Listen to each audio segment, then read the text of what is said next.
Hey, everybody, welcome to the Unraveler Show. I'm so glad to be with you again. Thank you for being a part of my life and a part of this journey together with me. I am so excited tonight to present to you Mark Chiacchira, who is a mentalist, a free thinker, a mythicist, so many great things. But tonight, especially, astrologist. He is going to talk to us about the astrology of the Bible. It is going to be an incredible presentation. I've talked to Mark several times, read some of his work on this, and it is marvelous. So you are in for a treat. So I can't wait to turn over the floor to him to give him an opportunity to share everything that's going on.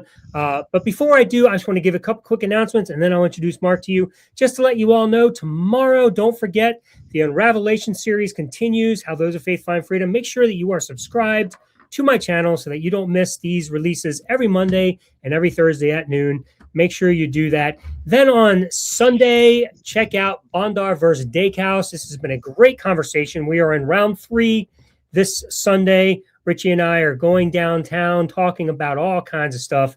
This past week, we talked about methods and how you can determine truth. So you don't want to miss this. It's 1 hour exactly, and then we cut it off. So it's been a lot of fun. So make sure you join us and be a part of that journey. Then next Tuesday, the Deconversionists brings you Christian. Oh, sorry, that is wrong. That is not the correct title. But we will be on. Actually, the correct title is Atheists with Christian Families. Atheists with Christian Families. So that is actually the title coming up next Tuesday. So be a part of that. It's going to be a lot of fun. I hope you can call in and jump in the room and talk with us about that, whether you're a theist or an atheist. It's going to be a great conversation. And don't forget to join me on Patreon, where you can get some great benefits like the transcripts of every single one of the Unravelation series that we're doing right now, and also free pre-read of my book before it gets published. It is there. So you get to have an inside scoop just for being a member of Patreon. So make sure you join that and be a part of the journey. Thank you again for being part of the Unraveler experience. Welcome, Mark Chiacchira. Thank you so much for being here. How are you this evening, sir? I'm doing great. How are you doing, Alan? I'm doing great too, and I can't wait to hear what you're about to tell everybody. This is going to be fun. You've got a great presentation put together. You've put a lot of work into this, and I appreciate it very, very much. Well, it's something I actually kind of just threw together 2 nights ago. And No, I was Mark. The like, correct answer is you put a lot of work into it just for us. yes, I did. You know, it's like there's so much information. I could spend a whole day on probably just one section of this presentation. Well, You as know, it turns out, we're going to be doing the Old Testament today, yes. and then we're going to do a part 2 where Hmm. you're going to bring in the New Testament. So if anybody likes this, be prepared to come back for part 2. I'll release that when Mark and I get a chance to plan that out. But today we're going to jump into part 1. Mark, do you want to, before you go into anything, just kind of let everybody know where they can follow you, how they can journey with you if they would like to, how they can get a hold of you if they want to after Yeah. this experience? Yeah. It's Mark Chiacchira on Facebook. So they can look me up there, or they can follow me on Instagram at mentalistmark. And a lot of my work, I don't really have it out there, but they can request papers from me, or things that I've written, things like that. Uh, yeah, there you go. You can find me there. Okay. Well, My fantastic. email is bmimark7, the number 7, at yahoo.com. There you go. So he is reachable. If you like what you hear today and you would like to tap into Mark and pick his ear a little bit more, you can do that. So there you And have it. just so you know, I'm not here to debate people. I'm not going to argue with them over certain things. Um, these are just my observances over time and in my studies, and because I've seen too much, I'm at where I am, and I kind of just want to spend the next 10 to 15 years left that I have, uh, making memories with my family and enjoying the things that I like doing, and that sort of thing. So Well, fair warning, to Yeah. anybody that decides that they would like to interact with you, though you don't wish to debate. I will warn everybody, you are one of the main reasons that we have Myth Vision. If anybody knows who Myth Vision is, thanks to Mark, Derek was a deconversion person because of Mark. So Yeah. that's why we have Myth Vision. So there's a major connection there. So if you love Derek Lambert from Myth Vision, hopefully you're going to love Mark because he's got a lot of really great things to say. So, Mark, without further ado, I'm just going to turn over the floor to you, and I'm just going to eat my popcorn and drink my coffee here because this is going to be an amazing show. I don't want to spend too much time interrupting. If I have some questions, I'll ask. Otherwise, I'm just going to let you go to town because you have a slide presentation and everything that you have prepared, and I don't want to detract you. Only if, like I said, if I have some question, I will. But otherwise, I have a feeling this is going to go really smooth. Yeah. With that said, yeah. I was going to say, let me introduce myself and okay. All right. I thought you did that. background Okay. a little bit. Okay, go ahead and do that. Go ahead and do that. Alan and I know each other from the preterist community way back when he was part of his church and that sort of thing. And, the Sam Frost and Jason Bradfield and, those days. But I go back in the preterist movement back in the days of like Max King and Ed Stevens and Terry Hall and, Carrie Burks' husband. Nelson. And, yeah. Kelly Nelson Burks. Kelly Nelson Burks. Yeah. Yep. And huge influence on my life, by the way. Yep. Yeah, he was for me too. And Walt Hibbard, I don't know if you remember Walt. Oh my God, I loved Walt. I was so sad at his passing. He was the most kindest, gentlest individual. Yes. He sent me a copy. I requested a copy of the Parousia, and he faxed me every page of the book because that was the only book available. It was like, it wasn't even in book form. He had to get it from like Cambridge University or something. Oh my goodness, that's something. And so I just sat there with a stack of papers, and read through it all and everything. But holy cow! But I was a illustrator, senior designer, and multimedia producer for the Walt Disney Company for 20 years. Helped design a lot of the attractions and bringing magic, the magic of Walt Disney to people's lives. I really enjoyed it, had a great time, learned a lot, worked with the most creative people in the world. I've worked with George Lucas. I've worked with Jim Henson and the Muppets. I just had a wonderful career. And my whole life has been the pursuit of truth. I was a magician growing up. I was bullied in school, and I tried to find my way out of that. My father introduced me to magic. He took me to my first magic shop, and I was hooked. And then when I started doing magic tricks for the kids at school, I went from the individual that was always bullied to the most popular kid in school, because I could do things that other kids couldn't do. Well, that's I'm friends with you is because I'm hoping you'll elevate my status. Yeah. Okay.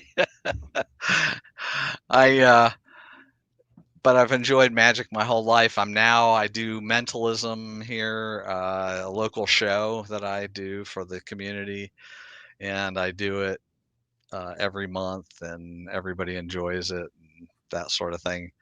And I think on one of your shows coming up, we're going to do something where I will do just mentalism and mind reading and predictions and things like that. Yep, that is going to be on your show on October 27th. It's going to be a Halloween special on the Deconversionists. So it will be played here live on the Unraveler channel. It'll also be on the Deconversionist channel and on Skeptic Haven. So 3 different places people can view it. But yes, it's going to be a marvelous show. You're going to bring out your mentalist magic. I cannot wait. That's going to be so much fun. So if you're watching and you're interested in seeing if Mark can read your mind, plan for that, because we're gonna be letting you all know that you can sign up for things, and we're gonna tell you what to bring if you want to be a part of the show. It's gonna be a cool night. So that's coming up. And being involved in magic and things my whole life, I was always fascinated with the zodiac and and astrology and things, because that's part of being a mentalist. You use things like pendulums and crystal balls and tarot cards and astrology and the zodiac. And it actually helped me. I remember reading Days of Vengeance with David Chilton, who I think almost became, or if not was, a full preterist there towards the end of his life. Yep. And when I read his book, he had a section in the book that dealt with the zodiac. And I didn't know what to do with that at the time. And I was kind of frightened to take that on because, we've always heard this is an evil thing. You shouldn't get involved in, things like this and stuff. And it wasn't until the Covenant Creation Conference that I had with Tim Martin and Jeff Balls Jeff and Vaughn. And Vaughn. That's it. Yeah, and Jeff. I was a part of that with you that year. That's right. You Yeah. were. Yeah. And I gave a lecture on covenant creation and everything. And Tim reminded me of that passage in the book. And it was shortly after that that I decided to go and tackle that topic. And in doing so, it led me to the astrology of the Bible that I wasn't aware of, that David Chilton help introduce me to. So I put together this presentation in hoping that it might help others, because I see a lot of Christians struggling. And I think it's because they really don't have a foundational understanding of what's going on with the Bible. And I did this really more as to help them understand what's going on and give them that foundation. All right. Well, then let's get rolling because So, we yeah. told everybody it's about a 2-hour presentation tonight. So let's try to get this thing rolling. I'm going to pop on your screen. And without further ado, everybody, Mark Chiacchira, Astrology of the Bible. Here we go. All right. This is my presentation. Astrotheology is what I've coined this, and astrology and the Bible. Basically, the ancients took their star knowledge and based their theology around those things in the night sky. But this is a look into comparative mythology and ancient cultures. Hey, Mark, before you keep going, let me let everybody Yep. know, if anybody that's watching, please note that we are going to take any questions you have at the end of Mark's presentation. So as you're listening, if you have some questions, just throw them in there. But just make sure that you make it clear what the question's about, because if you don't make it clear, it's going to be like 2 hours later potentially, and we won't know what your question was about. So make sure you throw it in there and let us know what it's about. And that way Mark can answer the questions at the end of his presentation. Sorry to interrupt. Go ahead. No problem. At some points, I may stop or pause the presentation and go back to myself on screen, because there are some things I need to kind of demonstrate with my hands in order to explain to you what's going on. Sounds cool. But what is astrotheology? It's a belief system that connects religious concepts with astronomical phenomena, suggesting that the various religious narratives are derived from celestial events. That's the actual sun, moon, stars, and planets and their patterns. This perspective emphasizes the influence of the stars and planets on human spirituality and mythology. One thing I wanted people to really understand is that humans in general are story consuming machines. We absolutely love and live for stories. This is evidenced in Hollywood, in novels, uh, the entertainment that we listen to in our music and watch on television.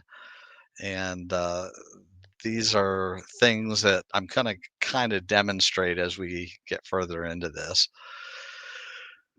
If there's one slide I really want people to grasp more than any, it is this understanding, and that is religious syncretism. This is a real scientific thing that is accepted by most scholars, and that is religious syncretism is the blending of two or more religious traditions into a new hybrid belief system. This phenomenon can occur when different cultures and religions interact with one another, leading to a fusion of traditions and beliefs. It often occurs when foreign beliefs are introduced to indigenous systems, resulting in a unique hybrid religion. An example would be the Apis bowl represents the blending of two cultures. The two cultures were the ancient Egyptians and the Greeks under Ptolemaic rule, and the Apis bowl represented Ptah while alive, and it represented Osiris after death. And they later merged into the Greco Egyptian god known as Serapis.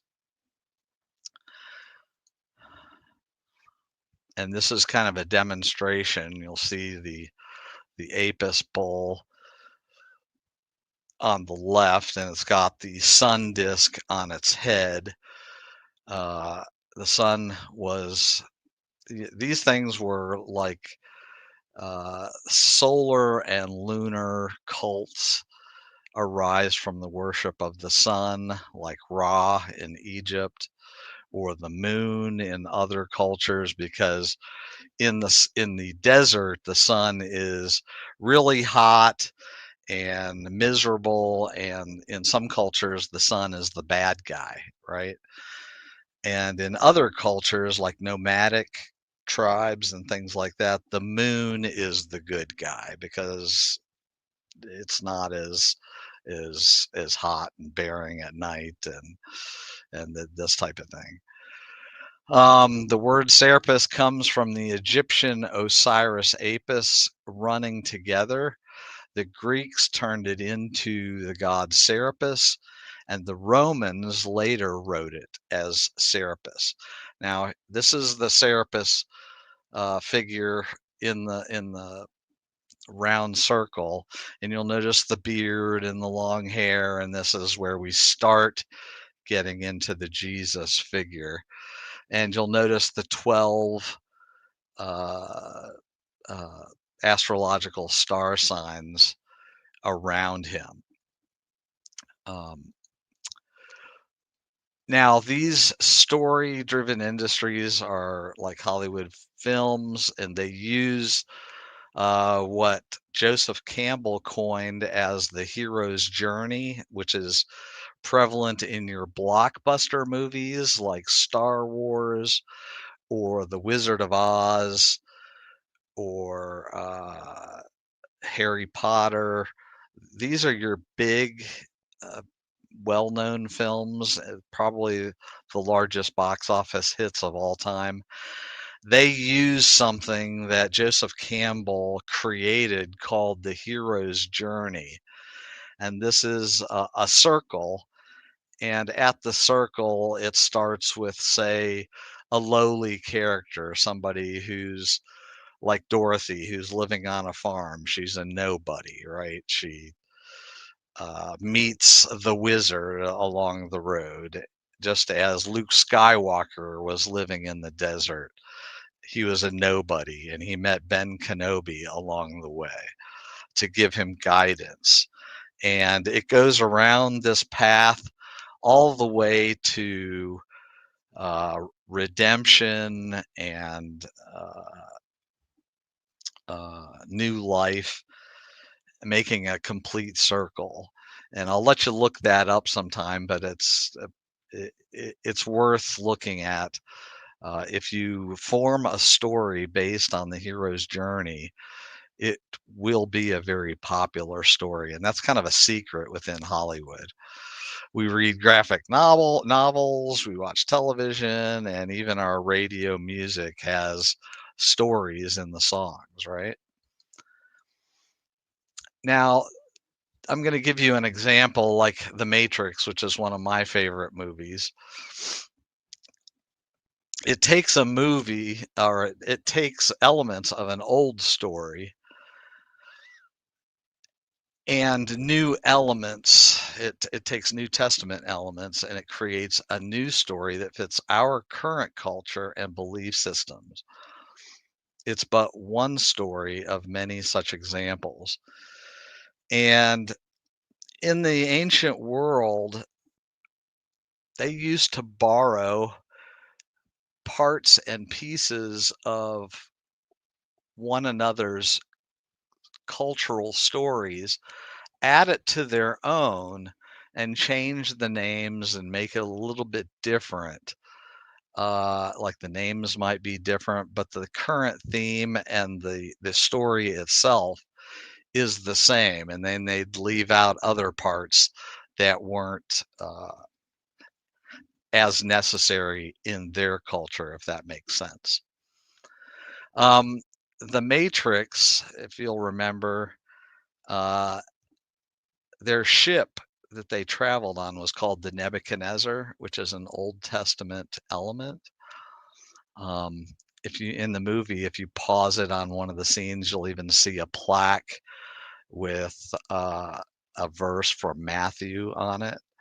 I don't remember what the verse was, but Neo represents the Christ figure where he dies, and by the end of the movie, he's resurrected. And what was the Morpheus? Morpheus is the John the Baptist character. He's the one that prepares the way for Neo. Trinity, is the Christian doctrine of the God the Father, the Son, and the Holy Spirit. And this is an element, the love interest that is part of the movie itself. Also, you have the prophet character. Anyway, just to show that we even today take these old elements from older stories and we've created here a new story to fit our culture and make it apply to us, if that makes sense. In the ancient world, science and religious definitions were one and the same. In the ancient world of the Hebrews and the Egyptians, there wasn't really a separation between the words science and religion. Knowledge was practical and sacred all at one time. The scribes, their craft, the words of the gods, and the temple priests doubled as both astronomers and physicians. The Hebrews are the interesting case. They had no native word for religion at all. Dat, their later term, was borrowed from the Persians. And what they did have was Torah, or instruction or teaching, which covered law, ritual, and wisdom literature together. The Greeks later called it philosophia. It's where we get our word philosophy today. It's literally the love of wisdom, which covered natural inquiry, ethics, and theology together. So Aristotle's physics and his metaphysics lived in the same house. And forgive the spelling error that I have there. Like I said, I threw this together at the last minute. The closest thing to a word for science was episteme, meaning systematic knowledge, and the Romans later coined it scientia, where we get the word science today, right? Which just meant knowledge. Here's a term that goes back a long way. Abracadabra, which is used by a lot of magicians, right, in their magic shows, and we're all familiar with it. It has ancient origins. It was first it appeared in a second century poem by a Roman physician, Cyrenius Simonicus, who described it as a magical incantation, also used in reference to a type of Gnostic amulet that they used to wear, featuring a carved gem depicting a monstrous figure and obscure words or words connected to Hebrew and Egyptian religions. And it really kind of meant, what I speak, I create. So there was a lot of power behind words and this sort of thing. This is a topic I could spend a whole lot of time on. It's called the precession of the equinoxes. I'm sure people here have heard of like the summer and winter solstice and the vernal equinoxes.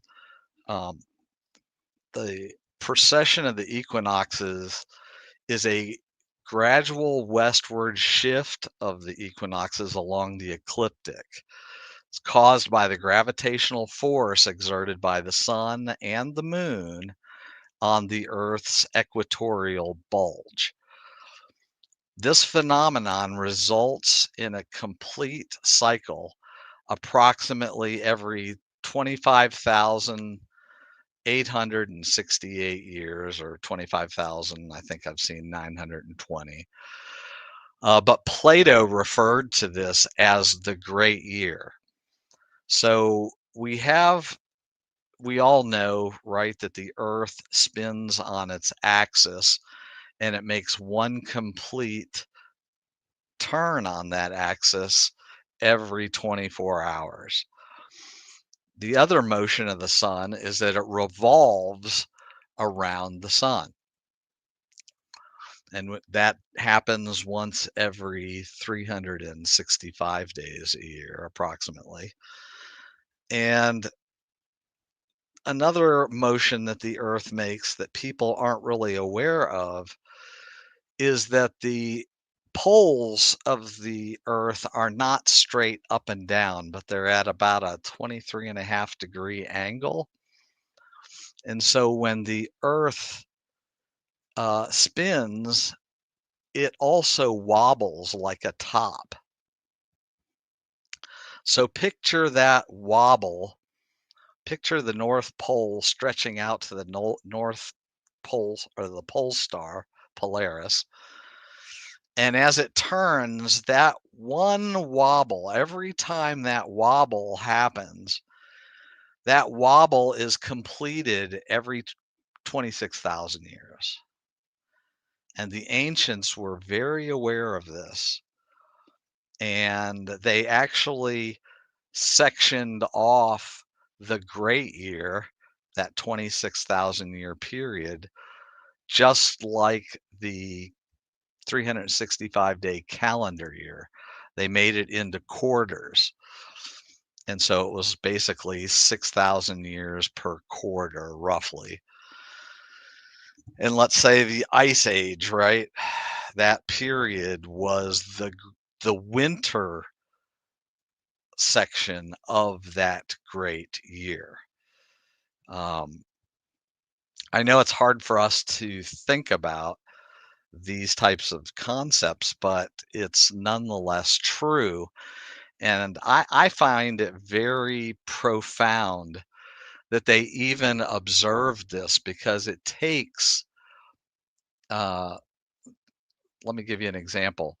We all know that there are 360 degrees or hash marks around a circle, right? That give you one 360-degree circle. 1 degree of change in the great year is roughly 72 years, or a man's entire life. And yet they were able to calculate this and understand this. I am just in awe when I think about that. That's how closely they had to observe these astronomical phenomenon. Uh, the precession actually means to move backwards in motions of the 12 star zodiac star constellations relating to the backdrop of the sun and the motion of the earth. Again, the complete cycle of precession takes about 26,000 years approximately, affecting the position of stars and constellations over great lengths of time. The historical significance is that ancient civilizations noted the precession and linked it to astrological ages, such as the age of Taurus the bull. Um, I'm going to get out of the presentation just for a second.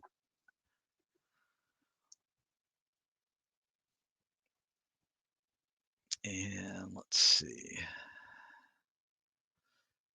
How do I bring myself back to my screen? There we go.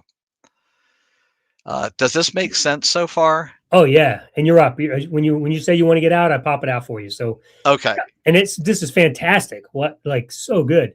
So here you have the earth and it wobbles, right? And that one wobble, that one complete arc takes 26,000 years. And to even notice 1 degree of change takes an entire man's lifetime.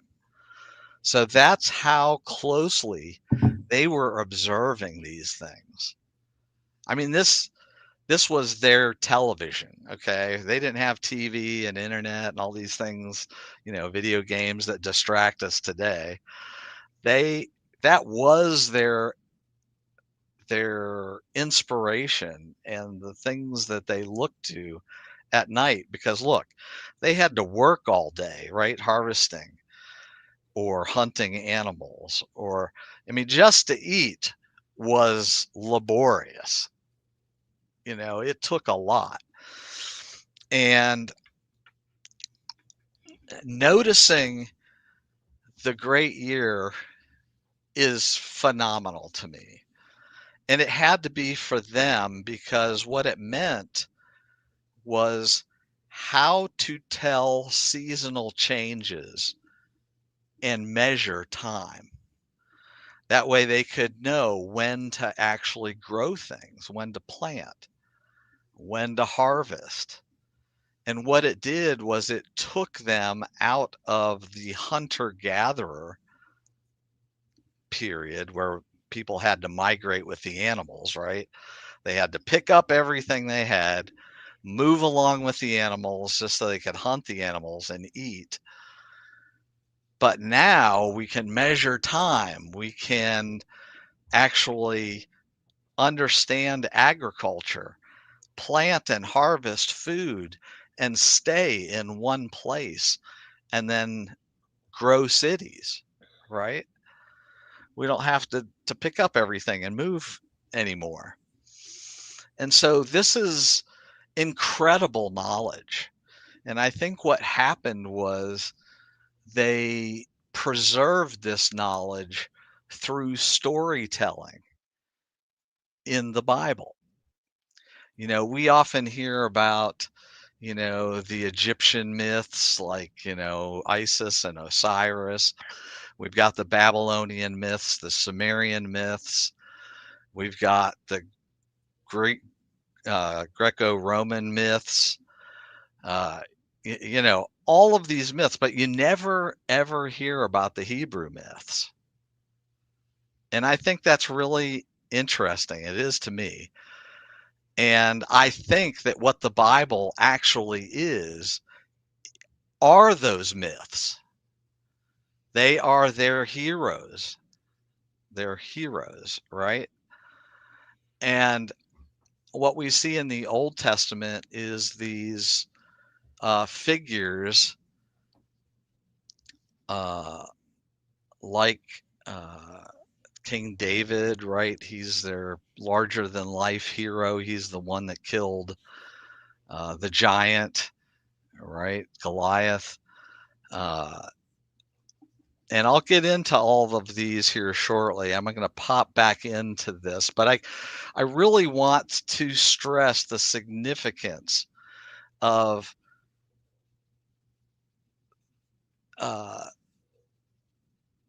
religious syncretism and its importance, how they took parts and pieces of stories of other cultures, religions, or understanding their knowledge and added it to their own to create a new story. And then they projected those stories to the night sky and made them memorable so that they could raise their children to remember this information because it's life giving and life saving information. Just like, kind of like what nuclear energy information is for us today. Pardon me. Anyway, I just want everyone to grasp the gravity of this and the procession and how important they understood this great year to be. They thought about things in cycles. So, like, we would refer to these long ages as the Bronze Age, the Iron Age, the Gold Age, right?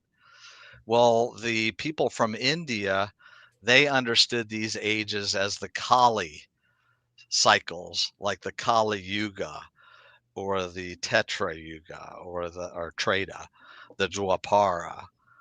And then others just understood, like the Babylonians, they just measured it via the zodiac and its precession, or the moving backwards through those 12 star signs. Now, each age was roughly I forget what the length of period. It was 2,160 years, I believe.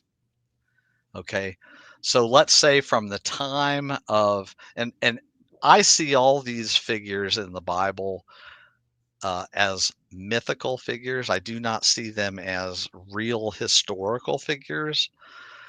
And that's where I think a lot of this confusion comes to play, because we're looking for all of this archaeological evidence, and we can't find any, much of anything. And I think this is the reason, because they were never really meant to be historical information, but it was more cultural information, mathematical information. It was kind of their scientific understanding of knowledge and how things worked, right? And I don't know, I'm getting off maybe on a tangent here, but I just want everyone to understand how important the procession is. It's the thing that really unlocked all of this for me. And I think it will for you too if you delve into it deeper. I have a paper that I wrote on this stuff, and it's a little technical at the beginning, but I think if you can get through that beginning part and work your way through the rest, you'll see a lot of great things come out of it. All right, Was that the one that I read? yes. Boy, that was so good. It's I think Michael Loomis, who was, what was it, Preterist Plant? What was that? Preterist Radio. Preterist Radio. Yeah. I shared it with him, and after he read that, he stopped Preterist Radio because he didn't want to deceive anyone any further. And that's the type of impact it made on his life. And I really saw Michael Loomis in a new light. I really had a lot of respect for him after that, because he was in a lot of debt over that. And to just pick that up and stop it is saying something. It's kind of like when I left Answers in Genesis because I believed in preterism. Right. I wasn't there. I was only there for the truth. And when that clashed with young Earth creation ideas, um, that led to my exit, let's say. All right, I'm going to hop back in the presentation. All right. My next slide is there's a whole new science now called archaeoastronomy. It's a pretty big thing now, and it's looking at artifacts and ancient sites and things that are connected to astronomy. And here's on the left-hand side, you'll see a 5,500-year-old Sumerian star map of ancient Nineveh. It reveals observation and events, provides extraordinary proof for the existence of sophisticated Sumerian astronomy. So people were looking at these things really far back. And I mean, even before this, I think I don't know if anyone's heard of Göbekli Tepe, but this goes back even farther in time. And there's evidence at Göbekli Tepe of these megalithic pillars that actually have animal symbols on them, which now archaeologists or these archaeoastronomists believe are the star signs in ancient form. We found this other artifact on the right. It's called the Nebra sky disk. And this was on a shield that was from the Bronze Age, and it dated back to around 1600 BCE. It's considered one of the earliest known representations of the cosmos, showcasing advanced astronomical knowledge of prehistoric Europe. I watched a 4-hour lecture on this artifact, and it's absolutely fascinating how much information is on this. It just makes me in awe of how intensely they looked at the night sky. I'm just taken back by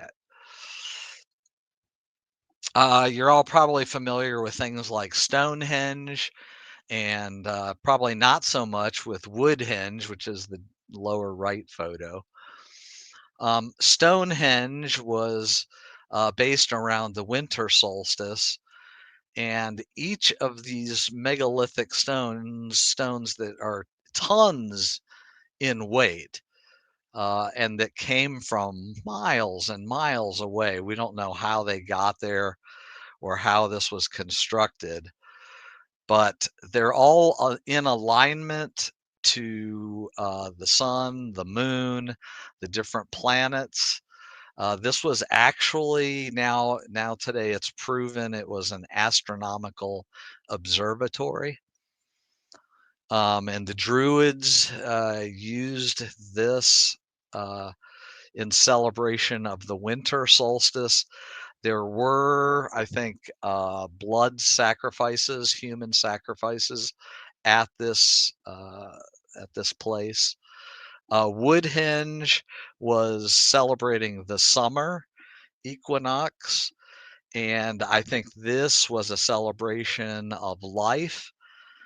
And there isn't any records. The Romans actually destroyed the Druids completely in their conquest of Europe.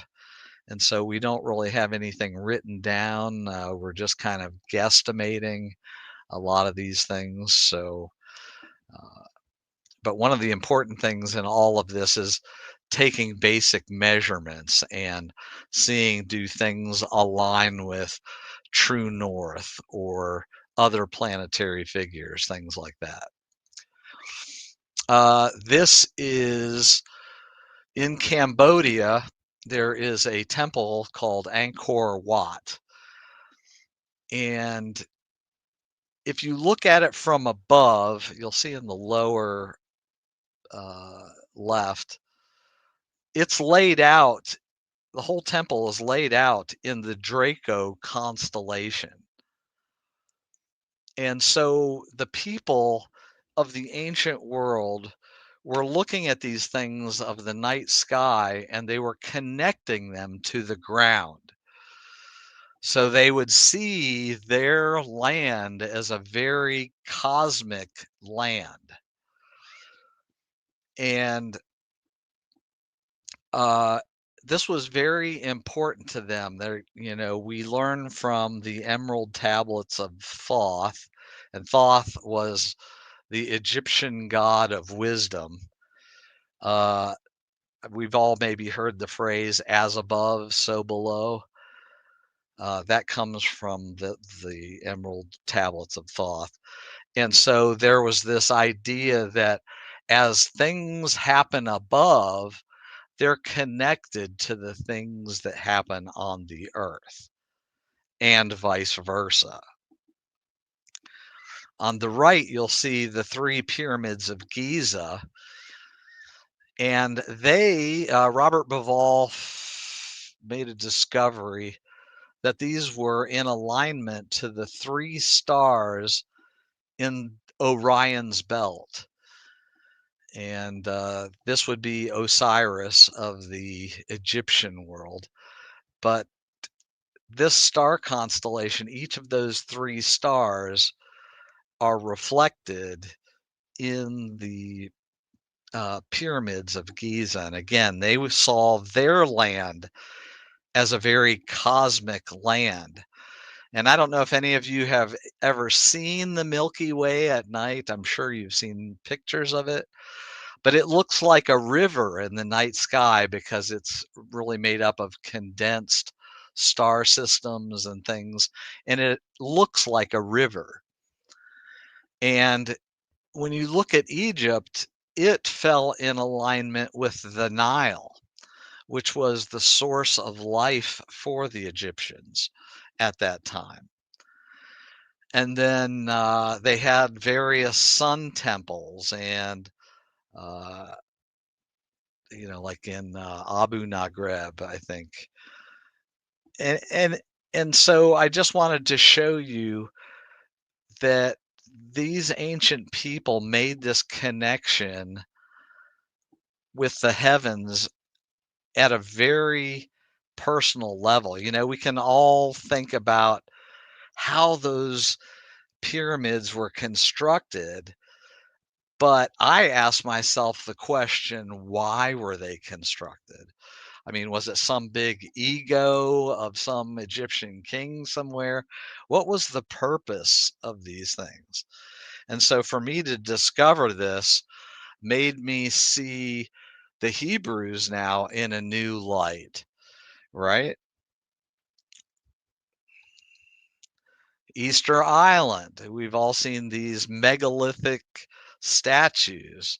The English word is from Germanic roots. It evolved from the old German Ostern, it's where Easter, right, meaning dawn or east, reflecting the direction of the sun as it's rising over the horizon line. So these big megalithic statues would look to the east to the rising sun. They were called the Moai. I'm kind of wanting you to get the gravity of all these different cultures and the way they looked at the night sky. Here are the Lascaux Cave. This is the Lascaux Cave in France. And we've probably all seen these animals they're like cavemen paintings. This goes back to about 17,500 years ago. And the way we know this is now that archaeoastronomists are demonstrating how these animals are actually reflecting the night sky and what they were looking at when they lived in these caves. In other words, if you looked up at the ceiling and saw these paintings today and imagined those ceilings now made of glass, that bowl represents the Pleiades star cluster. And they were painting these things in order to preserve this star knowledge. And so we know how old these caves are now because we have these scientific computer programs, right? Where we can just type in a date and it can take us to when the sky actually looked like this at that in that part of the world, and we can be pretty accurate with the date. This is something called the Antikythera mechanism. This is an artifact found off the coast of Greece and an island in Greece called Antikythera. And this today is probably known as the first known computer. This I have absolutely fantastic video, and I think Alan, did you see this video? I did. You sent me this. I was just about to say that's the video you sent me. That was magnificent. So interesting. This thing is absolutely phenomenal. It is incredible the information that these scientists today took and did sophisticated x-rays of these artifacts and put them together and found they were all gears and slots and different it was mechanisms in order to create this box. And this box could tell you when eclipses happened, what color the moon would be at certain times of astronomical phases, what color planets would be. This thing was absolutely phenomenal. And I just wanted to show you these things to say the ancient world, they had their Einsteins, they had their Isaac Newtons and their mathematicians like Pythagoras, right? Or Heron of Alexandria, or many different characters of the ancient world. And they were extremely interested in the night sky. So much so, one of the things I found absolutely fascinating about this device is there was a slot that they just could not figure out how it could be so precise. And this slot in this thing actually measured the gravitational pull of the moon on the earth in order to make it as accurate as it was. I mean, think about that for a minute. I'm blown away by that. And this brings me to all these cultures around the world, right?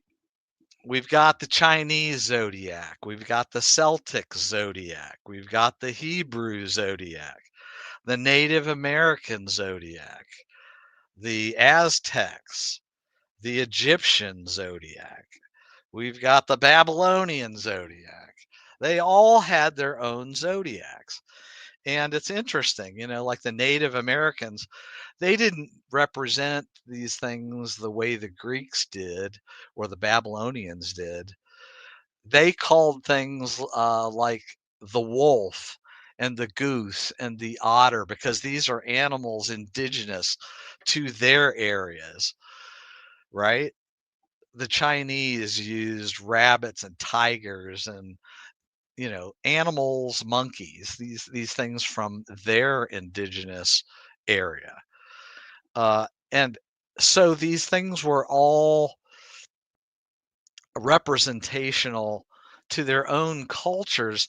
But what I find fascinating is that they all follow the same patterns and directions and things. So I just wanted you to be aware that all these cultures had their own zodiac characters. You'll see these zodiacs on ancient Hebrew temple floors. The one on the far left, you'll see Jesus is in the center of the 12. Uh, on other floors, you'll see like these mosaics that are Helios in his chariot with the Christian cross and the 12 star signs, the zodiac signs around him. You'll see Apollo around with the 12 star signs. If I could bring up, and I really can't, I probably need to do a slide on the Egyptian one. But even in the Egyptian one, if you look at it closely, you'll see the two fish connected, right? Which we know as Pisces. You'll see the Virgin Mother, or, they really didn't have the word virgin. It was called, they used the term for maiden, but maiden was always understood to be virgin, right? Or Virgo the virgin. And we see this reflected in the story of Isis, and she's really a virgin because Osiris was killed by Set, his brother, who was the night god. Osiris was the day god. And Set cut him up into multiple pieces, right? And Isis found all of his pieces and put him back together. And the only piece that was missing was his phallus. And so she fashioned a golden phallus and she produced Horus. And so it was kind of the original virgin birth, you might say, but it was reflective of the star sign Virgo. And they actually, in the Egyptian ancient world, they celebrated this, the broken body, by eating cornbread and drinking beer. It was basically the blood and body of Osiris, the dead one. So I kind of want you to see these motifs and where they fit into Christianity later. Another zodiac that you see on the floor here is Helios, and we all know Helios is the sun, and he is in the center of the 12 star signs. And these are from the 3rd and 4th century, except the Egyptian one that goes like way back. Here we have like the Ark of the Covenant, right? We're all familiar with Raiders of the Lost Ark on the left side. Well, on the right side, you'll see a relief of what is known as the Ark of Edfu. And this is the actual ark underneath that they have in Egypt. But in the relief on the wall, I don't know if you can see, but there are the two bird-like creatures overhead. Do you see that? Yeah, I do. Just Definitely. just like the angels on the lid of the Ark of the Covenant. So these things are shared culturally. Here we have a relief of this is Mithras in Rome. We find this on the wall, and he's slaying the bull, right? He's destroying the bull. And this is the age of Taurus, that 2,160 year period is ending. And where you see him having the knife plunging into the bull, there's blood dripping down. I know you can't really see it here so much on the relief, but that is Canis, the star cluster that we know today as Canis, the dog, It actually it actually looks licking like the blood. it actually looks like a snake dripping down. Yeah, and underneath, yeah, the dog is on the right, and the snake is Draco, the serpent star cluster, and even underneath where the genitals of the cow are is a scorpion. I don't know if you can see Yep. that, No, I see that. but Yep. that's Scorpio. So this is And what's marking behind the person's butt there? uh that is Mithras on the top left. No, no, I mean like it looks like a little tail coming out. Oh, that's the bull's tail. Oh, that's the bull's tail. Okay. Yeah, yeah, yeah. So this is marking the end of the age of Taurus the bull. And this is, I think, reflected in the story of Moses and the golden calf being destroyed, right?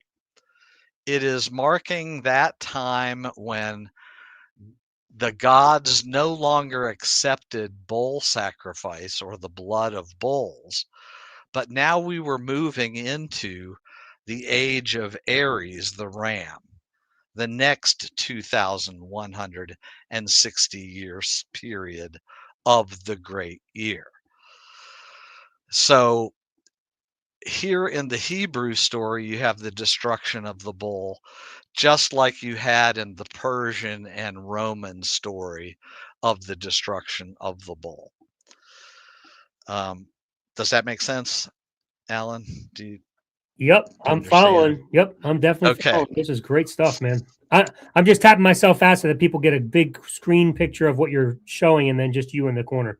I don't want to take up space here, so Yeah. I'm coming in. Don't worry, I'm right here, man. This is good stuff. Okay. So here again is Mithras on other reliefs, so the same bull scene. Um, you'll see this figure on the left of Mithras, and he's holding a torch in the upright position. And then you'll see another figure on the right hand side, and he's holding his torch downward. And this is what we think is representational of the ascending period, which is the first 6 star signs as we're moving up, and the descending with the torch aiming down of the other 6 star signs as we move down the zodiac cycle. And you'll see this is again Mithras in the far right relief. Also, sometimes we'll see Atlas or other gods turning the wheel of time, which is the zodiac. Anyway, I wanted to mention these two characters that you saw on the left and the right of the Mithras figure. You'll often see other gods like Saturn or Jupiter or Zeus flanked by these two characters on the left and on the right side. And I just kind of want to hearken to remember James and John asked that question, who should we say will be sit on your right hand and who will sit on your left? This is foreshadowing of the cross and the two thieves on his right and left of the god hanging on the tree. Okay, now Mithras was a Roman god, um, but you'll see he's flanked on the left and on the right uh, the, with these two figures, and they are known as Caltes and Caltopotes. They're the Gemini twins, right? And so this is analogous to what is going on in the New Testament when Jesus is being asked who will sit on his right and on his left, and it is then portrayed later on in the scriptures as the two thieves that are on his left and on his right. Make sense? So far, so good. Okay. So these myths are just, they're impregnated with meaning, and they're not just myths. You know, we go around saying, oh, it's just a myth, it's just a story. No, there's a lot of meaning behind these things. And I want people to understand that. And there's a lot to learn from this. I spent many years delving into this stuff and just reading everything I could, watching as many different videos as I could, and listening to hours and hours of lectures. And it's like, I think, Alan, you kind of complained at one point when I sent you that Antikythera mechanism. Why is this stuff so long? You Yeah. know, you're I was sending like, me how do you these have time for this, man? I know. Excuse me. It's just, but if you want to learn what's really going on and what's really happening, you have to really dig. You know, it's like being a, a real archaeologist, right? Sometimes it's their whole lifetime of digging a certain site in order to gain just a small portion of information. Excuse me. Um, the common thread here is the works of Homer, like the Iliad and the Odyssey, Hercules, Greek, Roman, Egyptian, Babylonian, Sumerian, and many other myths, are all solar and lunar stories depicting vast cycles of time. And yes, even the Hebrews had myths. I personally believe that the Old Testament stories and the New Testament stories are those myths. The Old Testament is made up of a multiplicity of sun stories, while the New Testament is made up of one single sun story, where the character of Jesus is that central sun character. So I'm going to go through this real quick. Um, I think, and this is my personal belief, is that the Genesis story is really the complete story of the zodiac. Okay. The sun, moon, and stars were created for what? Signs and seasons, right? I think that Eve is representational of Virgo, the virgin. She has twins, which I think are the Gemini twins. When Adam names the animals, he's naming the animals of the night sky. He's not naming the animals in nature. Okay. It's the fowl of the air, like Aquila the eagle constellation or Columba the dove constellation. He's naming the fish of the sea, like Pisces the fish. He's naming the creeping things like Cancer the crab or Scorpio the scorpion. He's naming the clean animals like Taurus the bull or Aries the ram, right? He's naming the wild animals or the wild beasts like Leo the lion or Capricorn the sea goat. And in that culture, those animals may not be reflective of exactly what we see in the like Egyptian or Babylonian myths, but I kind of want you to see the thread as to where I think all these things come from.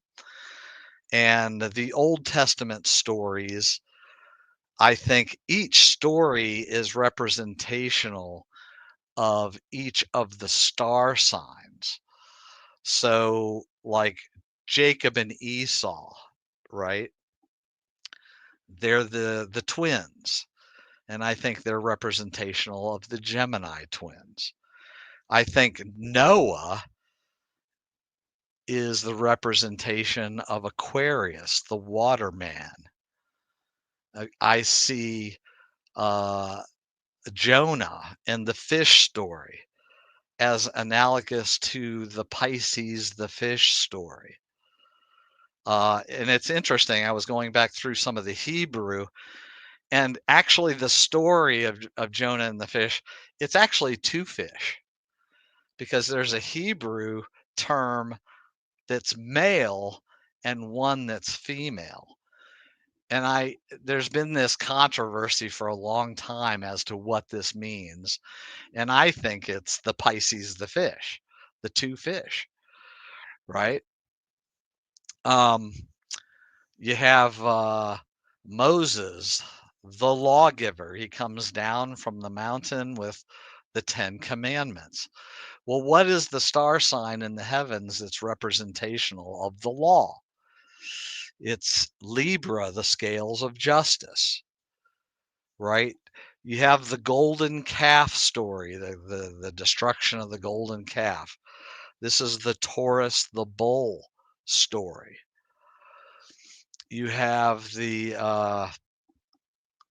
um, the story of Samson, right?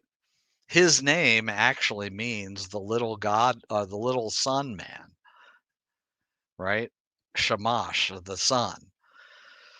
And the story of Samson is he enters the house, and these 12 sections of the zodiac are known as the 12 houses.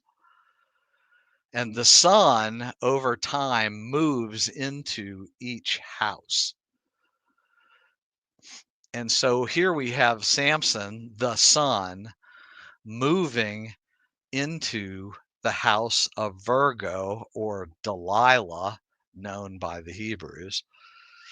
And she cuts off his hair, which is the source of his strength, right?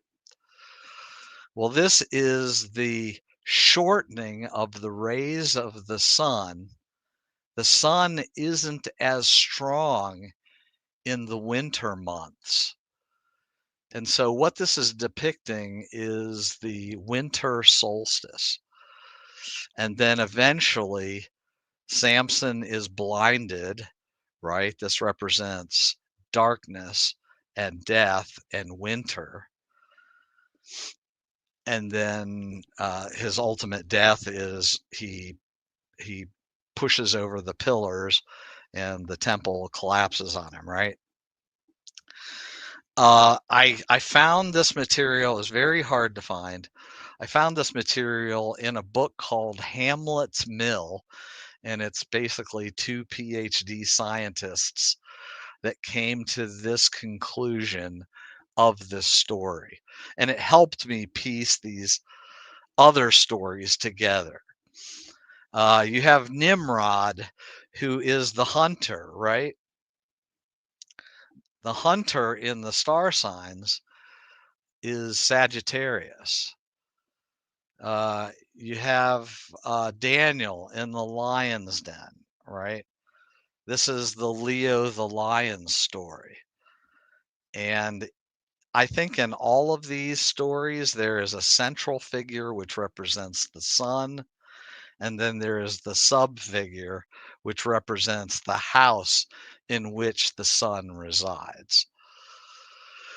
Uh, so anyway, I'm going to get back to the presentation here, but Dude, the for the zodiac. record, like that is I some I cool I stuff, I, man.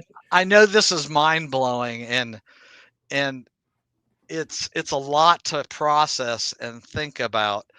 But I think over time, if you grasp the entirety of this, it will give you that foundation to rest on in knowing what this stuff really is about. Okay. Um, Well, I mean, just the way the stories are laid out, as you were just describing, and based on the foundation you laid at the very beginning of the show, like it's almost hard to miss now. It's like it just seems so obvious that the stories are too coincidentally linked to the descriptions of these mythologies that you were talking about, and the astrology that was laid before this. So, yeah, yes. I'm really enjoying this. This is fantastic. So Genesis provides us insight into the celestial creation that may relate to the zodiac. And by the way, the word zodiac is where we get the word zoo for animals, right? Um, the celestial bodies, Genesis states that God created the sun, moon, and stars to govern the day and the night and to serve as signs and seasons. The zodiac interpretation, some scholars interpret the 12 constellations of the zodiac as the reflections of the 12 tribes of Israel, linking them to the narrative of creation. And I agree with this assessment. I think that the 12 tribes are all representational. I don't know if you remember, they each had a banner. And I think on each of their banners were the star signs that each tribe represented. And I know modern day Israel believes this and actually created a postage stamp with the 12 tribes of Israel and the 12 star signs. Uh, so there's that. The cultural context, the zodiac's influence in ancient Near Eastern cultures may have shaped the understanding of the celestial bodies in Genesis. And by the way, I think this is really reflective in the book of Enoch, where Uriel, the angel, shows uh, Enoch the path of the Mazzaroth. And the Mazzaroth, when we interpret that from the Hebrew, it means the zodiac. And when he's walking with God, he's walking through the zodiac. The mention of the celestial bodies in Genesis emphasizes their role in marking time, which aligns with the zodiac cycles. Oh, it's interesting too that Enoch lived 365 years, which I think is a tell for the number of days that the earth travels around the sun. And I think Enoch in the story represents the sun, um, in the whole Noah story, which I think was what, his grandfather or his great grandfather? I can't even remember. I've been out of this stuff for so long because I don't spend much time in this anymore, but I'm hoping it gives everybody a sense of awe and wonder, at least in order to research this stuff, look at it on your own. But overall, this is my opinion, and my thesis is that the Genesis story is the original Hebrew zodiac story, where Adam represents the sun in Eve or Virgo. She has the twins, which represent Gemini, and the naming of the animals are the animal figures in the night sky. The fowl of the air, like Columba the dove or Aquila the eagle, the creeping things like Cancer the crab and Scorpio the scorpion, the fish of the sea, Pisces, the fish, uh, the clean animals like Aries the ram and Taurus the bull, and the wild animals like Leo the lion and Capricorn the sea goat, etc., etc. Even our days of the week are named after these heavenly bodies, right? Sunday or Sol is the sun. Monday is Luna, and in English means the moon or moon day, right? Tuesday celebrates Mars. And this is a Roman thing. Wednesday, or Mercurius, is the celebration of Mercury. Thursday is Lupitor or Jupiter. Friday is Venus. And Saturday, which the Jews and the Sabbath, was Saturday, and they had this fascination with Saturn, and Saturday is their holy day, right? In the Islamic faith, I think their holiday was, or their Sabbath day was known as Vadlavi, or Venus Day. Was Friday was their holy Sabbath.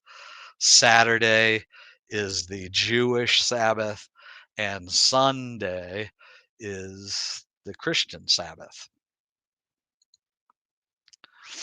All right, here's an example. Genesis 3:14 and 15. So the Lord God said to the serpent, because you have done this, cursed are you above all livestock and all wild animals. You will crawl on your belly and you will eat the dust all the days of your life. And I will put enmity between you and the woman, and between your offspring and hers. He will crush your head and you will strike his heel. I want you to see this star cluster, which we today know as Hercules. And I don't know if anyone has ever read the classics or read the story of Hercules, but he goes through these, again, 12 labors. And in one of these labors, he kills a lion, right? He clubs to death the lion, and you'll see the lion skin in this star cluster draped over his left arm, and he's holding a club in his right. And what is his foot crushing? His foot is crushing the serpent under his heel, on his head. So I think that this verse is reflecting this star cluster, so you can get an idea of what's happening. We have the flood stories. Zuasudra, Sumerian flood hero, is the flood hero of the Sumerian story. I can never pronounce this guy's name.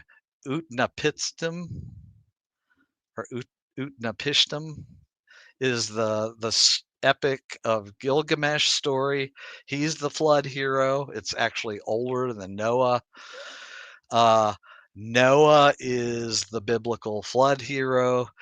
Other heroes like Jason and the Argonauts. I don't know if you've ever heard of that story. I was fortunate enough when I was going through high school to read the classics, Homer's Iliad and the Odyssey, and Hercules, and Jason and the Argonauts. And I'm sure maybe some of you have probably seen the modern day adaptations or movies like Clash of the Titans or things like this. Um, but yeah. Anyway, here is a depiction of Noah, the waterman, or what the Hebrews knew as Noah. We would refer to him as Aquarius, the waterman. And the big boat that you see there is the Argo Navis constellation. It's a giant star cluster in the night sky that's representational of a boat. And I think that's the Gilgamesh boat. I think it's the Jason and the Argonauts boat. I think it's the Genesis flood ark boat. So they're all using these same themes based on the night sky. We have Corvus the crow, which is the raven in the Hebrew story. And we have Columba the dove constellation, which represents the dove in the Noah story, also in the Gilgamesh story. So I hope you see the common threads here as I'm kind of describing these things. Here are the elements. You have the Argo Navis constellation, Columba the dove on the right. You'll see even the olive branch in its mouth. Corvus the crow in the bottom left. And you'll see Aquarius in the bottom right. These are all star constellations. They're all part of these flood myth stories, and even in modern Greek stories. This was an illustration I saw in a children's book depicting King David. Remember when he was a young man, he clubbed a lion to death to save a lamb? Does anyone remember that story? Do you remember that story, Yeah, Alan? for sure. Well, on the right, you'll see there's the Hercules star cluster with the lion draped over his left arm, and he has a club in his right hand. And he's stepping on what looks like a rabbit here in this depiction. And you'll even see like King David's lyre that he used to play on the right. Right. So Yep. again, See it all. here's King David slaying the giant, the Philistine, right?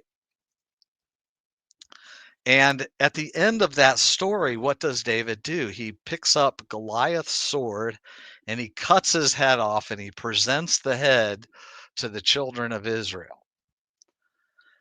Well, in the Greek story, we have Perseus, and he travels into uh, the underworld, and he kills Medusa, the Gorgon, and he cuts her head off, and he presents it before the Gorgon or before the Kraken, and he turns the Kraken into stone, because anyone who gazed into the eyes of Medusa, her gaze would turn you to stone. And so what we have here are the two figures with the two heads holding the sword. So I think what's going on here is King David is representational of the star cluster we know today as Perseus, who has the sword in his hand and the head of Medusa in his right. And this is really kind of where I left it. Um, I wanted to kind of tantalize you a bit. I'm going to leave the presentation here. Um,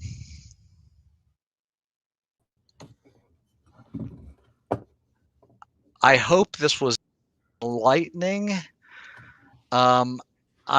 I will get more into detail on these things and how they're repeated in the New Testament when we talk on that the next time that we have a show. But did you enjoy this, Alan? Oh my Did you? gosh, yes, dude, that was so fascinating. Like some of the things are hard, like almost impossible to deny. Like especially Yeah, the last thing you just showed with Goliath, like that was amazing. yeah. I What kind a of want to. parallel. I think you have to see it to really understand Yeah, it. when you see it in front of you, you're just like, of And course, I think the Abraham and Isaac story is the Aries the ram story, sure, because of the ram caught in the thickets, right? sure. So And what they did was, I mean, they took these zodiac signs and then even some of the stories, and they just elaborated it and made it their own. yeah, they made it their own and they made it memorable for their children to Sure. remember, because this, again, is agricultural information that is extremely important. Now, I think the priests kept this information a lot to themselves, because it made the people come to them in order to understand when the planting season was, when the harvest season was. Um, and remember, the priests would actually get a portion of these sacrifices. So they didn't have to do the toil and the work.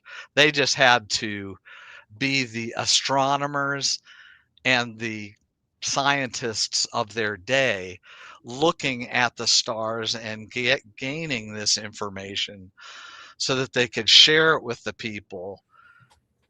And I think all of these temples in the ancient world, no matter where they are all astronomical observatories. We see this in the pyramids in the Aztec pyramids or the Mayans, um, like the famous pyramid there.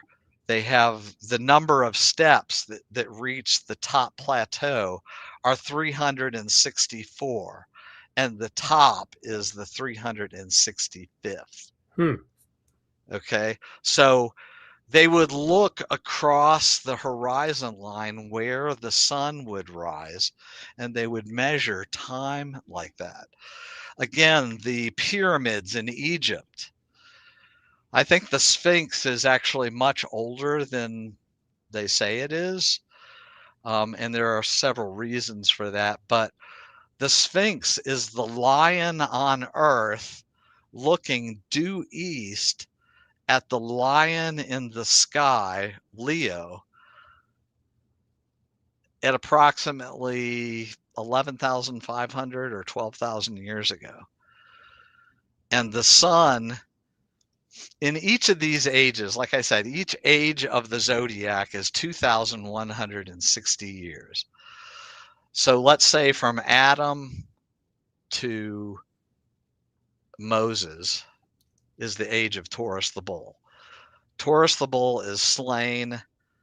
We no longer worshiping the bull, but the ram, because we're moving in the age of Aries the ram. So now we're sacrificing lambs, right? So now you go 2,120 years, and that is where you have Jesus depicted, right? He is the Lamb of God. So now instead of the bull being destroyed, you're seeing Jesus being destroyed, the Lamb of God on the cross. And at that end of the Aries age begins Pisces, the fish age. And what do we see throughout the New Testament? We have all these fish stories, right? The coin in the fish's mouth, the 153 fishes. Jesus finds the fishers of men, right? It's the net over the side, feeding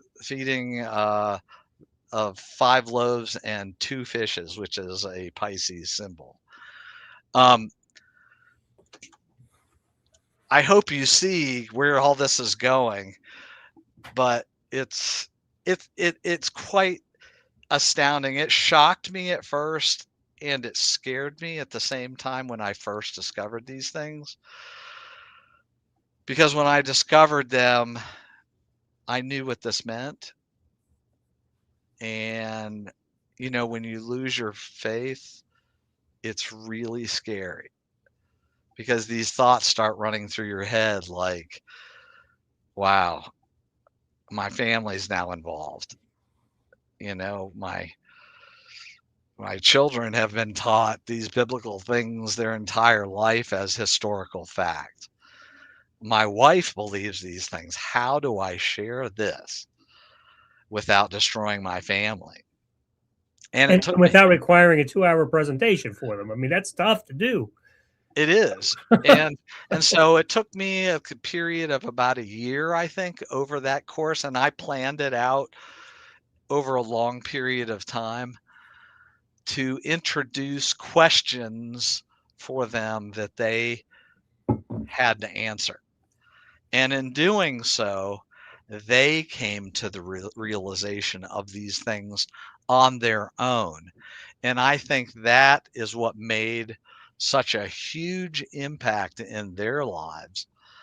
And then put them in my camp, so to speak, because I wasn't trying to beat it over their head or say you have to understand it this way, but slowly introduce these things so that they themselves came to these conclusions. And I think that's the way you must approach these things, because when you find it yourself, what do you do with it then? It's like you have to deal with it in some way. And, I've lost a lot of friends and family members and things through this stuff. But the truth, I've always felt, no matter where the truth lies, that's where I will go. I I was told once that truth has nothing to fear from an open and honest investigation. I mean, if what you're saying is true, then we have to prove that it's true in some way.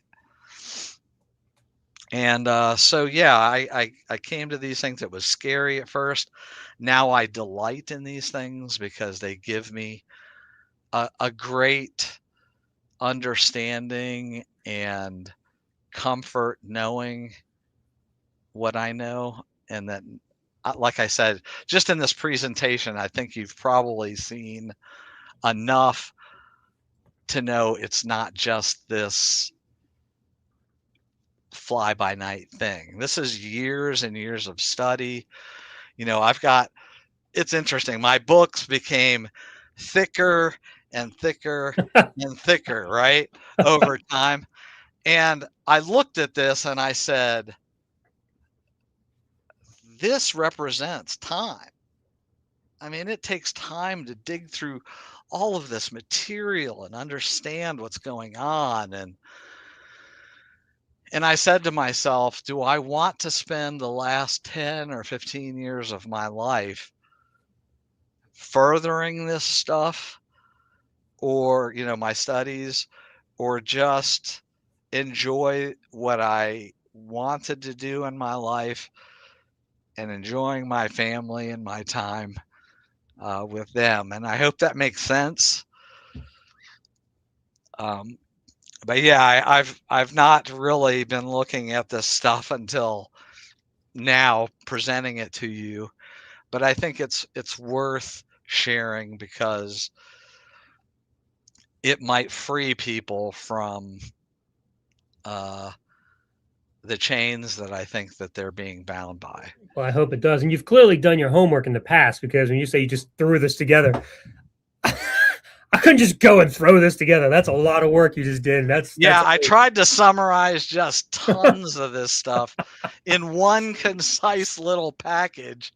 That was pretty impressive. 2-hour presentation. But I'm happy to take any questions that anybody has. We're going to do that right now, and I can't wait until the New Testament part 2 of this. It's going to be so great. That's why I kind of wanted Elliot to be here, just because I kind of wanted to get the impact of the eyeball pop when you see what's going on here and you understand it, Sure. Well, neither Elliot or I are opposed to any of this. I mean, it all makes sense to us. It's just seeing it is even cooler, when you start to follow it along. But yeah, I think he would just be like, yeah, this makes complete sense. I'm sure he would have no qualms with it whatsoever. It just tracks. It just tracks. So yeah, and I said to myself, can this all be just coincidence? I don't think it can be. I think this is just, it's a little too coincidental. Yeah, exactly. It's too much. I agree. When you see the New Testament, it even furthers the understanding. I'm sure it does. I can't wait for that. And that one's going to be even more remarkable, I'm sure. So anyway, if you do have questions, now's your chance, because I'm going to scroll through this. I did not see very many questions as we were going through. Mark did a magnificent job. But I did see a couple comments that I can turn into questions, sort of, because I thought they were good. Here's just an interesting one from Doc McFarland Studios. I don't know if any of that astrology stuff is true, but it sure is interesting. Hopefully, and that was at the very beginning. So perhaps at the end of the presentation, he has now kind of tracked a little bit more with you and thinks something different. Let's see. It's why today, right? Reading one's horoscope is still a big thing, right? They look to the night sky to plan out their life. And I just think this is where it comes from. It's a cultural thing that's been handed down for millennia. And sure, it's just a general understanding that everyone had, Sure. This isn't a question, but I'm going to turn it into a question, because I think there's something here for you to respond to. From Professor Chimp 1, Don't know if you're claiming this, but I see astrology as a Gentile attempt at the true order of observing signs in the heavens. Its apparent presence in the Bible doesn't need to be syncretism. Maybe you just want to speak to that. When you understand the ancient world and they're trying to copy other cultures and certain parts and pieces, and you begin to piece it all together, and you see how when we get to the New Testament, you're going to see how they borrowed from Homer's the Iliad and the Odyssey to construct the story. You'll see Philo, where they took things that Philo said and put them in the New Testament. They took from Josephus, actually, like in the book of Acts, and they took that. So they're taking from Old Testament stories, which are all son stories, I'm convinced of. They're taking the works of Homer, which are son stories. They're taking from Philo's philosophy and understanding of things. They're taking from Josephus. All of these things are used to construct the New Testament, but we're going from a multiplicity of son stories to the new son story, the New Testament, or the new story. I understand the question about, is it a Gentile's attempt? One thing I want us to get out of is this. Remember, Alan, when we would say we have to start with the Bible in order to come to the conclusion of the Bible, the analogy of faith, right? Mm-hmm. And I it now when I look back at it, it's almost like saying, if I read the comic Spider-Man or Superman, let's use Superman, and that is, to me, I have to use everything that's in that book and only what's in that book to prove that Superman is real. Then I'm eliminating all of this outside material that can demonstrate to me otherwise. And so I can live in the Superman world thinking that it's real because I only have this one book that tells me it's real. Or I can use outside materials that I'm always told not to look at. And then when you go and you look at those things, oh, gee, all of a sudden I begin to see it's a comic book. It's not meant to be, it's a myth. It's Superman derives his power from the sun, right? He's the God man on earth and he has godlike powers. But the ancient world is full of this stuff. It's just full of it. And I don't know how, after that little demonstration in my presentation that I showed, how you can look at that and not understand where I'm coming from. I'm happy to help people um, and answer other questions or whatever. I think it's too important to just say this is your interpretation. I'm not here. I'm just an average guy. Okay, I haven't gone to theological seminary. I haven't, but I can tell you one thing. I spent the last 45 years reading anywhere between 6 and 8 hours every day. I read my Bible from cover to cover multiple times. I mean, I was trying to make sense of all this stuff, and when I started looking at the outside material, uh, it was in my face obvious. And that's just where I've left it, because I like, again, these things aren't just coincidences. Now all this material like Jesus Christ, the Son of God, ancient cosmology and early Christian symbolism. I found books like The Gospel and the Zodiac. I had to read material on the Freemasons because they have a lot of symbolism in things and how they understood things. The Christ scandal. I mean, who writes a page, what is it, 600-page book and cites all of their references and demonstrates these things? You know what I mean? Manly P. Hall on the secret teaching of all the ages. And these are things that were known in the ancient world and shared in the ancient world, and yet we're just going to throw all that aside and say, nope, it's just faith, right? Crazy. Here, Bible myths and their parallels in other religions, the parallel stories just go on and on. It's crazy. Yeah. Well, here's another one that you can respond to then. Yeah. There's a quote from Trude Hell. The Orion correlation theory has been debunked by mainstream archaeologists and astronomers because it relies on distorted map alignments, selective matching, and lack of historical/physical evidence. I don't know about the physical, of course. Look, 85% of the ancient world's material has been destroyed. We're only working with like 15% of the historical record. The destruction of the library at Alexandria was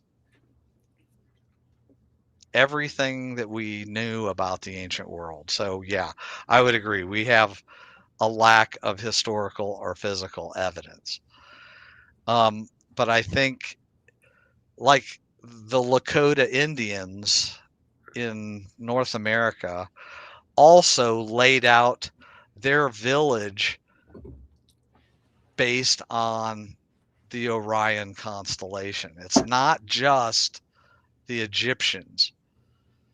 So when you have other cultures doing it, that helps me put those pieces together. You might say it's debunked by mainstream archaeologists. You might find that there are some archaeoastronomists that disagree, and you might read their papers on these things. But again, I don't know really how to answer that question other than is material out there that can demonstrate otherwise. I've seen tons of it.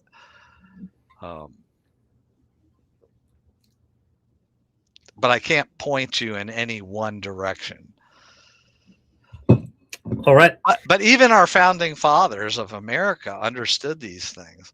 Thomas Paine, who was not a Christian, I forget what the quote was, but it was basically he understood these things as a parody of the sun. Thomas Jefferson understood these things as a play on the sun, that these were sun stories. And these were men that were highly educated. These were men well read. And you have to remember, back then, books were extremely expensive. You had to go to like a church, like the Anglican church, like at Cambridge or whatever. You had to actually go to somewhere to read these books that were available. You just didn't have books. The printing press is relatively new, we take it for granted, especially now that we have the internet and information is at our fingertips, or we have information, via AI, right? You can Hmm. just ask AI and stuff. I had to piece all of this together on my own, and that's what I did. And I think I made sense. For sure. Vesper 805 question: do we know which Jews were recognizing and practicing this astrological significance specifically, like during the time of Jesus, for example? Um, I don't know. I don't know about in the New Testament period, how you would label those Jews. I would definitely say, what were the Jews that are for the Dead Sea Scrolls? The Come on, help me out here. Masoretic? Uh, Is it, the No, it was a sect. They were Gnostics. They were oh, I forget their name. Anyway, it was like those that wrote the Dead Sea Scrolls that are attributed to them today. The Essenes, oh, the Essence got it. Yep. the Essenes. Sorry, I was just about to look it up. my You got it. head is just so full right now. I'm trying to go through all this stuff. But the Essenes, along with the Dead Sea Scrolls, I don't know if people know this, but star maps are found along with those. We never deal with those in that material. It's just the Dead Sea Scrolls because we're trying to prove the Bible correct, And I often ask myself, okay, Jonah living in a fish for 3 days, how does that happen? Right? How, really? I'm sure. He Well, can't I breathe mean, when you're a underwater, Christian, it's just a miracle. Right. But when you understand that the Jonah is the fish story, the Pisces the fish story, and Hmm. I think Jonah represents the sun, like he's the major character and the sub character is the fish. It's where the sun is in the house of the fish. Okay. And he's swallowed, right?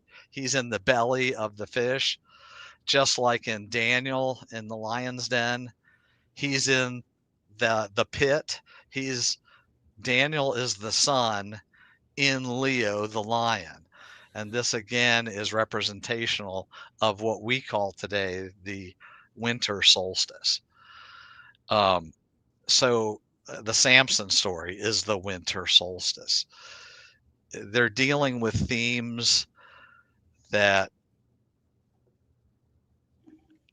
aren't necessarily apparent to us today because we didn't live in those periods and live under that way of understanding.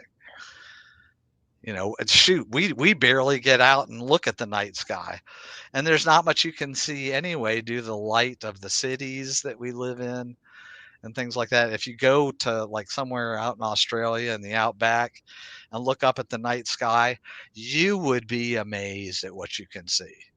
It's phenomenal. And you have to realize that was the everyday common man in the ancient world looking up at the night sky. They didn't have the light of the cities and stuff interfering with that.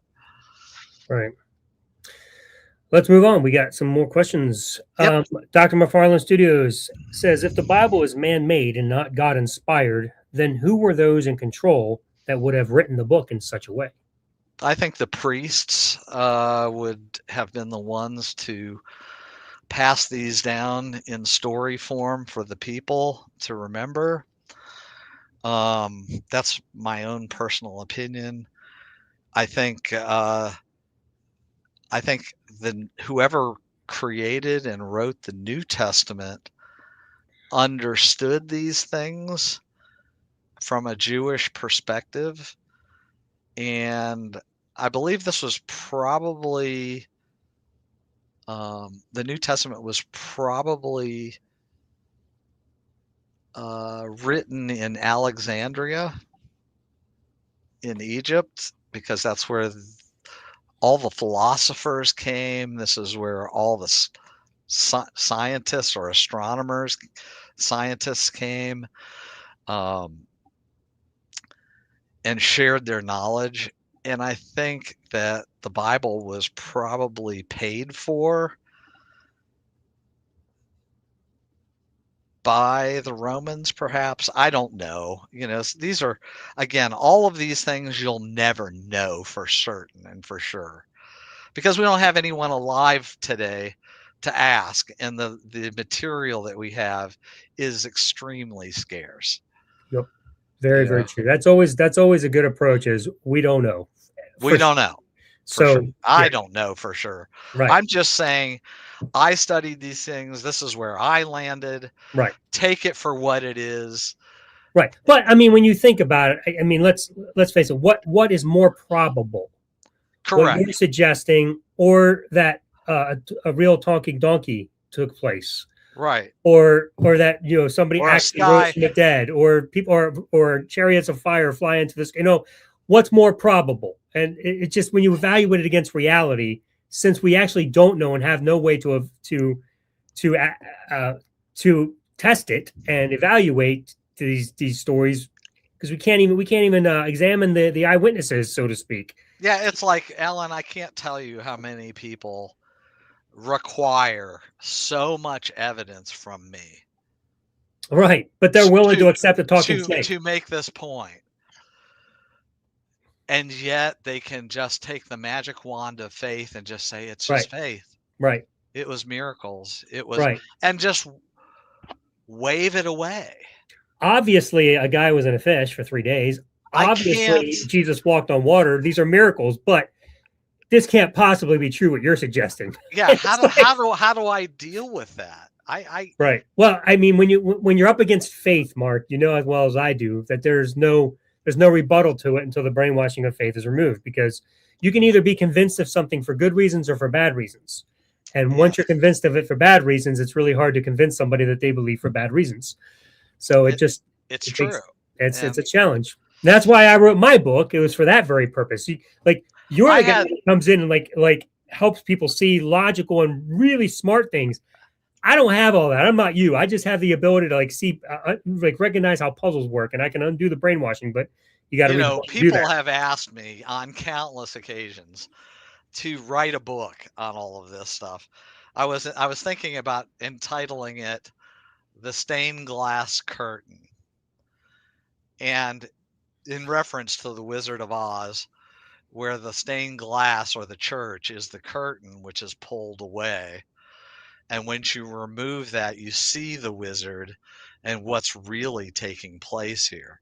Right. You see the sun and these stories and how important it was in the ancient world. Look, it's the sun that made the food grow, right? It dried up the waters. It brought forth the life-giving rains. You can see how people worship this thing. I think that's why they made their altars up on high places, right? And the incense of that sacrifice smelled sweet to the God who is up in heaven, who is the sun. Yep. Okay. It these things make sense to me because I've put them together, I just, Well, it's the, good stuff, man. Listen, we're about 2 minutes out of time yep, here, so I got a few more questions. Can you take about yeah, 20 to 30 go for it. seconds on each? Try to rush Yep. through them. Dr. McFarland Studios. Ever heard of Bill Donahue? I have not heard of Bill Donahue. Okay. Um, let's see. What does this info mean for atheists and the question of life after death? It means that you have this one life that you're living today and that you're to make the most of it that you can and enjoy it to the fullest because that's what it is. We can't prove otherwise. So, Excellent. Good answer. Also, Dr. Mufano Studios, was there ever any blood sacrifice in Israel, or is it all made of myths? So hard to tell anymore. yeah, some of this I think is historical, some of it is not. The majority is not. But it's hard not to capture cultural references in your stories. It's sort of like the story of Peter Pan, right? London, the story takes place in London, which is a real place. And we have reference to Big Ben, the tower. But is the Peter Pan story historical in nature? No. It's a fable, it's a myth, it's a legend. You see what I'm saying? Yep. But it conveys certain truths that the author is trying to get across to you. Right on. And bro, this is a really cool moment. Derek Lambert is in the house, my man. Myth Vision Podcast, a little known secret. Mark was my introduction to leaving Plato's cave. I kid you not. See, look, I wasn't lying. We talked about that at the beginning. Derek, I love you, man. We all love you, Derek. You live in my hometown, and I'm so happy to see you here. We I all hope it love you. was somewhat entertaining and informational. And dude, every time I see Derek pop up on my he's podcast, great. I'm like, we're doing something right. I love Derek so much. Derek I rocks. really do. He says, he will forever be my friend. He was so friendly to me when I was still an FP, full preterist. Eventually, he really helped open up my world. Love you, broskies. Yes, man. Thank you so much, Derek. It's so good to see you here. And then Carrie Burks is in the house. She says, fascinating, Mark. You're among the most scholarly man I know. So well read and such a sincere seeker of truth wherever it leads. Thank you. Oh, you're welcome, Carrie. I you know how much I love you. I loved your husband so much. And just believe it or not, Alan, I was the one that introduced Kelly to Carrie. Wow, really? Yeah. Wow. That is cool. So there's all that. That is very cool. We're going to end on this one because this is actually the last question anyway. It was mixed in, but I decided to hold us to the end. We talked about this at the beginning, but just in case anybody missed it, Mark, you have your own YouTube channel. I don't think I do not have my own YouTube channel. How can they follow up with you? You can follow me on Instagram at mentalistmark, or the best way to get in touch with me is through my Facebook, just Mark Chiacchira on Facebook. And my email is B as in boy, M as in Mary, BMI, Mark, MARK, the number 7 at yahoo.com. Fantastic. Thank you, Mark, so much for your time. I appreciate it. And we are going to do a part 2, everybody. I'll let you know when that is. It's going to be on the New Testament, so this is going to be awesome. Don't forget this Sunday, continuing with Bondar versus Dakehouse in round 3 of our conversation. It's going to be a great time. Make sure you join us. We always take questions from the floor. Last show had a great viewership. I'm so excited about that. So let's hope that we continue that this week. And don't forget to join my Patreon channel. You can get lots of great things like transcripts from my weekly Unravelation series releases. And also you get to preview my book for free if you are a member of Patreon. So hope you join me over there. Otherwise, that's it for today. Thank you so much. And I will see you guys soon. Remember, your freedom is one Unravelation away. Have a great night, everybody. The Unraveler, helping those of faith find freedom. Like, subscribe, share, Patreon.